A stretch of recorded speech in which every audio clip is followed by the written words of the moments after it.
जय हिंद साथियों। तो साथियों आज की क्लास में हम देखेंगे हिंदी भाषा की पेडागोजी का प्रैक्टिस सेट नंबर 7, जिसमें हम देखने वाले हैं 30 बहुत ही महत्वपूर्ण प्रश्न। तो सभी साथी अंत तक हमारे साथ बने रहें और जिन साथियों ने अभी तक हमारे चैनल को सब्सक्राइब नहीं किया वो सभी साथी चैनल को सब्सक्राइब जरूर कर लें। तो साथियों शुरू करते हैं आज की क्लास और देखते हैं अपना पहला प्रश्न। कक्षा में बहुभाषिकता का परिवेश निर्मित करने के लिए आप क्या करेंगे? विद्यार्थियों को अपनी भाषा में बोलने के अवसर प्रदान करेंगे, उनकी भाषा की पाठ्य पुस्तक पढ़वाएंगी। बहुभाषिकता कक्षा में बाधा उत्पन्न करती है, इसलिए केवल हिंदी भाषा में ही पढ़ाएंगे, या फिर ऑप्शन नंबर 1 और 2 दोनों सही हो जाएंगे। तो क्वेश्चन नंबर 1 का सही आंसर क्या होगा? इसका सही आंसर हो जाएगा साथियों ऑप्शन नंबर 1 कि विद्यार्थी को अपनी भाषा में बोलने के लिए अवसर प्रदान करेंगे, क्योंकि साथियों विद्यार्थी अपनी भाषा में बेझिझक बोल सकता है। उसको जो बोलना है वो अपनी भाषा में कोई भी बात बोल सकता है, इसलिए उसको अपनी भाषा में ही बोलने के लिए कहेंगे। अगला प्रश्न देखेंगे प्रश्न नंबर 2 आज की क्लास का हमारा। व्याकरण के नियमों को कंठस्थ नहीं करवाया जाता है, तो कौन सी विधि में व्याकरण के नियमों को कंठस्थ नहीं कराया जाता, उनको याद नहीं कराया जाता? पुस्तक विधि में, आगमन विधि में, निगमन विधि में, या फिर सूत्र विधि में? तो क्वेश्चन नंबर 2 का सही आंसर क्या हो जाएगा साथियों? इसका सही आंसर हो जाएगा आगमन विधि में। ऑप्शन नंबर 20 प्रश्न के लिए सही आंसर होगा। अगला प्रश्न देखेंगे प्रश्न नंबर 3 है आज की क्लास का हमारा। भाषा की शिक्षिका विद्यार्थियों को व्याकरण के नियमों से परिचित कराने के लिए वर्ग पहेली का प्रयोग करती है, तो वह किस विधि का प्रयोग कर रही है? प्रयोग विधि का, व्यवहारिक व्याकरण शिक्षण विधि का, खेल विधि का, या फिर पुस्तक विधि का? तो क्वेश्चन नंबर 3 का सही आंसर क्या होगा? इसका सही आंसर हो जाएगा साथियों वह यूज कर रही है खेल विधि का। ऑप्शन नंबर सी इस प्रश्न के लिए बिल्कुल सही आंसर होगा। अगला प्रश्न देखेंगे प्रश्न नंबर 4 है। कक्षा में अध्यापक द्वारा विद्यार्थियों को लोकगीत सुनाने के लिए कहने का प्रमुख उद्देश्य क्या है? अब कक्षा में अध्यापक विद्यार्थियों लोकगीत सुन रहा है, तो इसका उद्देश्य क्या है? एक दूसरे की संस्कृति से परिचित करवाना, मनोरंजन करवाना, भाषाई विभिन्नता से परिचित करवाना, या फिर ऑप्शन नंबर 1 और 3 दोनों? तो क्वेश्चन नंबर 4 का सही आंसर क्या होगा? इसका सही आंसर हो जाएगा साथियों ऑप्शन नंबर 1 और ऑप्शन नंबर 3 ये दोनों सही हो जाएंगे, यानी कि ऑप्शन नंबर डी हमारा सही आंसर होगा। अगला प्रश्न देखेंगे प्रश्न नंबर 5 आज की क्लास का। सुनना कौशल के बारे में कौन सा उचित नहीं है? सुनना कौशल सबसे कम महत्वपूर्ण है। सुनना कौशल मौखिक कौशल के अंतर्गत आता है। सुनना कौशल अन्य कौशल के विकास में सहायक है। सुनना कौशल का विकास भाषा के नियमों को पहचानने और उनको निर्माण करने में सहायक है। तो साथियों नीचे के 3 बिल्कुल सही हैं, एक हमारा गलत हो जाएगा ऑप्शन नंबर ए। तो ऑप्शन नंबर ए इस प्रश्न के लिए सही आंसर होगा। अगला प्रश्न देखेंगे प्रश्न नंबर 6 है। सुनना कौशल में शामिल है। अब सुनना कौशल में कौन कौन सी चीजें शामिल है? सुने हुए शब्दों की केवल पुनरावृत्ति, दूसरों की बात सुनने में रुचि, धैर्य और प्रतिक्रिया, या प्रश्नों को ध्यानपूर्वक सुनने की क्षमता का विकास, या फिर शांतपूर्वक सुनना? तो साथियों सुनना कौशल में आता है दूसरों की बात सुनने में रुचि होनी चाहिए, धैर्य होने चाहिए और हमें प्रतिक्रिया भी देनी चाहिए सुनने के बाद। तो ऑप्शन नंबर 20 प्रश्न के लिए बिल्कुल सही आंसर होगा। अगला प्रश्न देखेंगे प्रश्न नंबर 7 आज की क्लास का। मौखिक अभिव्यक्त कौशल को प्रभावी बनाने में सहायक है, तो कौन सी विधि मौखिक अभिव्यक्त कौशल को प्रभावी बनाने में सहायक होती है? प्रश्नोत्तर विधि, अवसरानुकूलता, 1 और 2 दोनों, या फिर अनुलेख? तो क्वेश्चन नंबर 7 का सही आंसर क्या होगा साथियों? इसका सही आंसर हो जाएगा प्रश्नोत्तर विधि और अवसर की अनुकूलता। ऑप्शन नंबर 1 और 2 दोनों सही हो जाएंगे, यानी कि ऑप्शन नंबर सी इस प्रश्न के लिए बिल्कुल सही आंसर होगा। अगला प्रश्न देखेंगे प्रश्न नंबर 8 है हमारा। विकास अपनी कक्षा में बच्चों से श्रुतलेख लिखवाता है। साथियों श्रुतलेख मतलब होता है सुनकर लिखा हुआ, यानी कि इसको हम इमला कहते हैं। पहला ऑप्शन है वह श्रवण कौशल को विकसित कर रहा है। ये श्रवण एवं लेखन दोनों कौशलों को विकसित कर रहा है। वह लेखन कौशल को विकसित कर रहा है, या वह वाचन कौशल को विकसित कर रहा है? तो क्वेश्चन नंबर 8 का सही आंसर क्या हो जाएगा साथियों? यहाँ पर बी होगा, ये सी है और यहाँ पर डी होगा। तो क्वेश्चन नंबर 8 का सही आंसर हो जाएगा ऑप्शन नंबर बी कि श्रवण एवं लेखन दोनों कौशलों को विकसित कर रहा है। ऑप्शन नंबर 20 प्रश्न के लिए बिल्कुल सही आंसर होगा। अगला प्रश्न देखेंगे प्रश्न नंबर 9 है हमारे आज की क्लास का। मौन वाचन से क्या लाभ है? तो सोचते मौन वाचन जो होता है इससे क्या लाभ है? ज्ञान की वृद्धि होती है, अवकाश के समय का सदुपयोग होता है, खरीदी गई किताब का सदुपयोग होता है, या शारीरिक वृद्धि होती है? तो साथियों मौन वाचन से ज्ञान की वृद्धि होती है। ऑप्शन नंबर ए इस प्रश्न के लिए बिल्कुल सही आंसर होगा। अगला प्रश्न देंगे प्रश्न नंबर 10 है हमारा। सुरेश ड के स्थान पर र उच्चारित करता है, तो यह उसके लेखन कौशल को प्रभावित करेगा, उसे मौखिक कौशल में निपुणता प्राप्त करने में बाधा उत्पन्न करेगा, उसकी भाषा को रोचक बनाएगा, या फिर भाषाई कौशलों पर कोई भी प्रभाव नहीं पड़ेगा? तो क्वेश्चन नंबर 10 का सही आंसर, इसका सही आंसर होगा साथियों ऑप्शन नंबर बी, उसे मौखिक कौशल में निपुणता प्राप्त करने में बाधा उत्पन्न करेगा। ऑप्शन नंबर 20 प्रश्न के लिए सही आंसर होगा। अगला प्रश्न देखेंगे प्रश्न नंबर 11 है।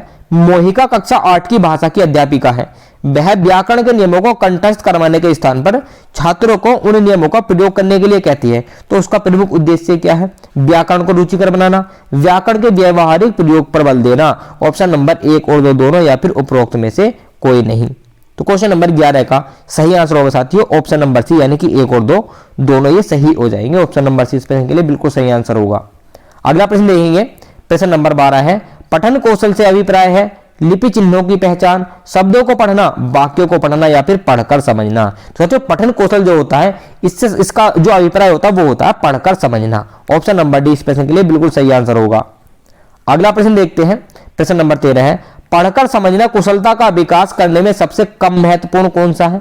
कहानी पर आधारित व्याकरण समझना, कहानी को अपनी भाषा में कहलवाना, कहानी पर आधारित प्रश्न बनवाना या फिर कहानी का अंत बदलवा देना। तो साथियों क्वेश्चन नंबर 13 का सही आंसर हो जाएगा ऑप्शन नंबर 1, कहानी पर आधारित व्याकरण समझाना। ऑप्शन नंबर 1 इस प्रश्न के लिए बिल्कुल सही आंसर होगा। अगला प्रश्न देखेंगे, प्रश्न नंबर 14 है, भाषा के कौशल है। अब भाषा के कौशल कौन कौन से हैं? लिखना, समझना, पढ़ना या फिर स्मरण, सुनना, बोलना, पढ़ना या फिर लिखना, बोलना, पढ़ना, लिखना फिर समझना, या पढ़ना, लिखना, सुनना और लास्ट में समझना। तो क्वेश्चन नंबर 14 का सही आंसर क्या होगा? इसका सही आंसर होगा साथियों ऑप्शन नंबर बी, सुनना, बोलना, पढ़ना और लिखना।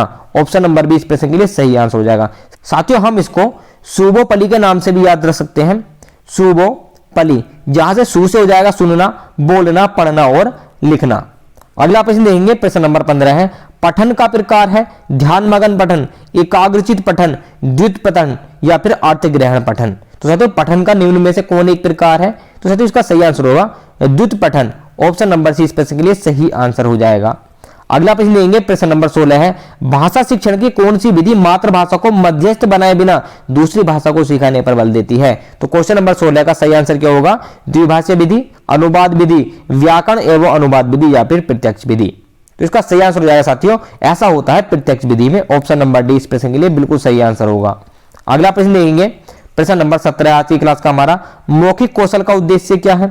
उचित गति एवं लय से आत्मव्यक्ति, किसी के विचारों को सुनकर उन्हें पुनः शब्दांश में बोलना या बोल बोल कर लिख सकना, या अर्थ ग्रहण करते हुए पढ़ सकना। तो क्वेश्चन नंबर 17 का सही आंसर क्या होगा? इसका सही आंसर होगा साथियों ऑप्शन नंबर 1, उचित गति एवं लय से आत्मव्यक्ति। ऑप्शन नंबर 1 इस प्रश्न के लिए बिल्कुल सही आंसर होगा। अगला प्रश्न देखेंगे, प्रश्न नंबर 18 है, मारिया मोंटेसरी द्वारा प्रतिपादित विधि कौन सी है? वाक्य विधि, संपर्क विधि, कहानी विधि या फिर अनुकरण विधि। तो साथियों मारिया मोंटेसरी इन्होंने जो विधि प्रतिपादित की थी वो थी हमारी संपर्क विधि। ऑप्शन नंबर 20 प्रश्न के लिए बिल्कुल सही आंसर होगा। अगला प्रश्न देंगे, प्रश्न नंबर 19 है, त्रिभाषा सूत्र का उद्देश्य क्या है? देश में बहुभाषी संवाद के परिवेश को बढ़ावा देना, विदेशी भाषा में परिचित कराना, भिन्न संस्कृति से परिचित कराना या फिर उपरोक्त सभी।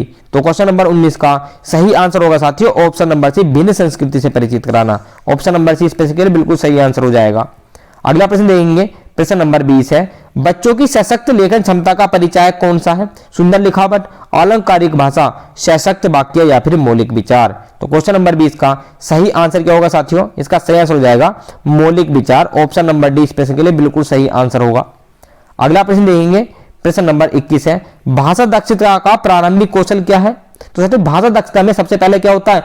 मैंने आपको बताया था सुबोपली, यानी सबसे पहले क्या आता है? सुनना। ऑप्शन नंबर ए इस प्रश्न के लिए बिल्कुल सही आंसर हो जाएगा।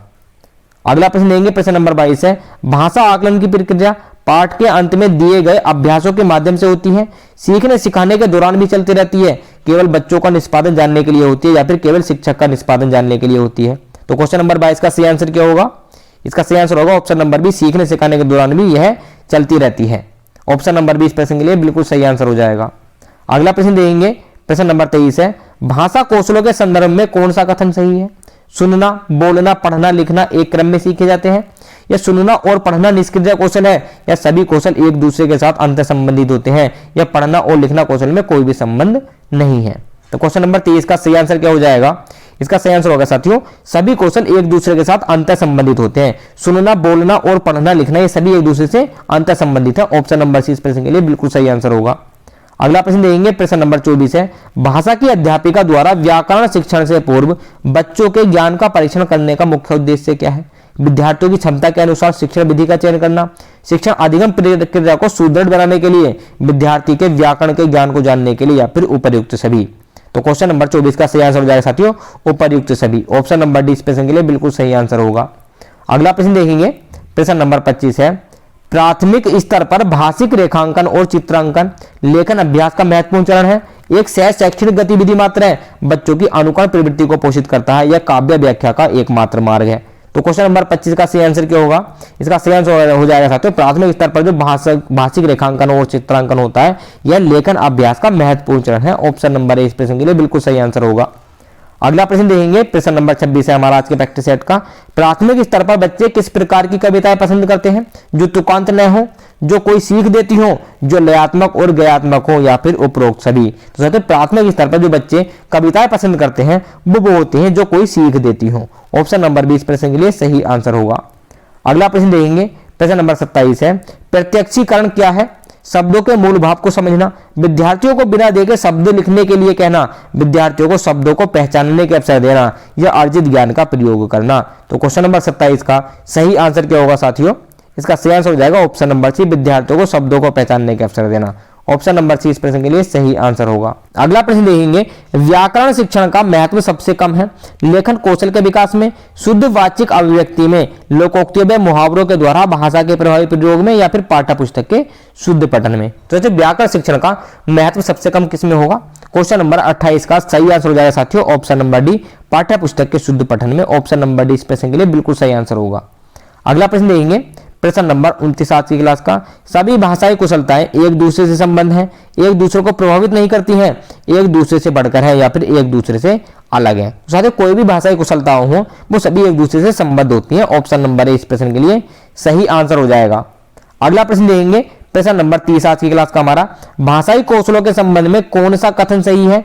सभी भाषाई कौशल स्वयं ही विकसित होते हैं, सभी भाषाई कौशल अंतर संबंधित है, कोई भी भाषाई कौशल अंतर संबंधित नहीं है, या फिर सभी भाषाई कौशल पाठ्य पुस्तक से ही विकसित होते हैं। तो क्वेश्चन नंबर 30 का सही आंसर क्या होगा साथियों? इसका सही आंसर आपको कमेंट में टाइप करके हमें बताना है। तो जल्दी से क्वेश्चन नंबर 30 का सही आंसर कमेंट में टाइप कर दीजिए। तो साथियों ये थे हमारे आज की क्लास के 30 बहुत ही महत्वपूर्ण प्रश्न। तो जो भी साथी अंत तक हमारे साथ बने रहे उनको बहुत बहुत धन्यवाद। और जिन साथियों ने अभी तक हमारे चैनल को सब्सक्राइब नहीं किया है उन साथियों से मेरा निवेदन है कि वो सभी साथी चैनल को सब्सक्राइब जरूर कर लें और साथ में घंटी बटन को भी दबा दें, जिससे कि हमारे वीडियोज की नोटिफिकेशन आप तक पहुंच जाए। और जिस साथियों को इसकी पीडीएफ चाहिए वो हमारा टेलीग्राम ग्रुप ज्वाइन कर लें, लिंक नीचे डिस्क्रिप्शन में दिया हुआ है। हम आपसे मिलते हैं अगली क्लास में। जय हिंद।